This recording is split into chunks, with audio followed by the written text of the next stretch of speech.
The kids you're coaching here in Kenya with UR7s?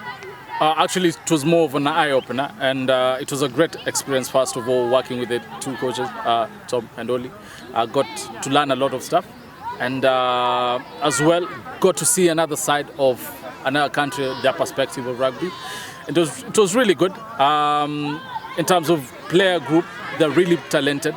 Really talented, and I would say they've never been short of talent, and for the programs that they're doing there, I think it's a step in the right direction moving forward. And tell us a little bit about how it works in Uganda. You went to a number of places all over the country, is that right? Yeah, in Entebbe. First time in Entebbe, having the sessions with the girls, they were really good, with the boys as well.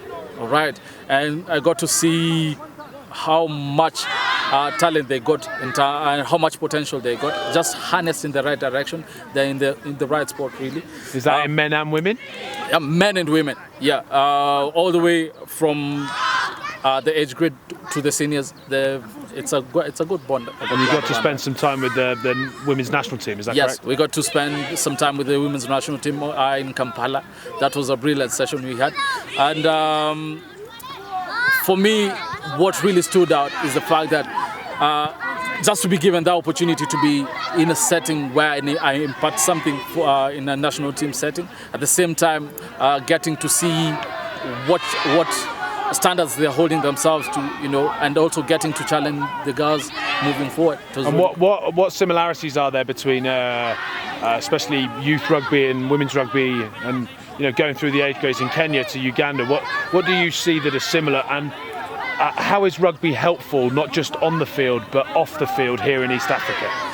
Rugby is really helpful in East Africa, and for example, the way it was in Entebbe, specifically the way they use rugby to tackle life, helping the orphanages through rugby. It was quite important, and like for now in Kenya, for instance, Nanyuki, the same scenario applies, using rugby as a vehicle to change lives within society. The same thing applies in Nairobi, all over East Africa, all over Kenya, and the same can be said for East Africa. And I know the UR7s program is about sort of performance and working through it with seniors, senior men, senior women, but it's also about coming and having some fun and as you say, try and help rugby change lives. And are those things that you see a lot through the legacy program? Yeah, definitely. For instance, even the traveling bit, you got to meet new people. It's an adventure in its own, just through rugby. At the same time, even the opportunities given to other players, and even getting to meet new people with the sessions we have all over the place. Like I said, it's an adventure in its own, and it's really fun. And you lead the legacy program in Nairobi. You're the development officer there. Yeah. Tell us a little bit about your role with UR7s in Nairobi and what the legacy program is trying to do specifically in Nairobi. The legacy program is trying to concentrate on helping develop rugby within the lower leagues, or not necessarily the lower leagues, but across board.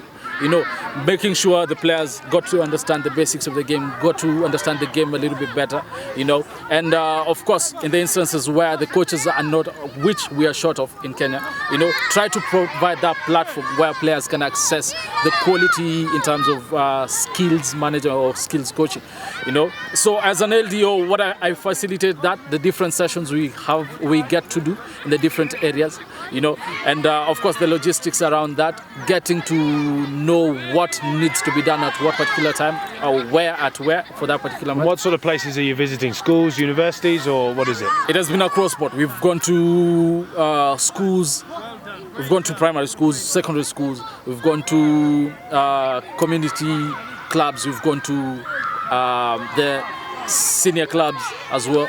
We've gone to universities as well. And has the reception been good? It's been awesome. The fact that we're doing something to help the game grow within the country, and even from the perspective or from a management perspective from the rugby union, for them to say for them to give us an okay to move forward, it is something we cherish, for them to give this game an opportunity to grow within the country. So it's positive. And there's an exciting month ahead with the tour now with UR7s here for the next 6 weeks. Is that something you're looking forward to? Definitely. We've been planning for a long time for it, and we definitely want to see what we've been doing basically in Nairobi, get to reach other places as well, get to see if this can be done for the whole country, just make sure the whole country benefits from this. And what are the sort of places that we're going to be visiting on the tour? Traversing the whole country from Nairobi eastward, northwards we're going to Nanyuki, westwards we're going all the way Kisumu, Webuye, Bungoma, Kakamega. Kisii is going to be a different aspect of the journey as well. We're going to see how much talent they got there. Then eastwards all the way coast, Uganda, the likes of Mombasa.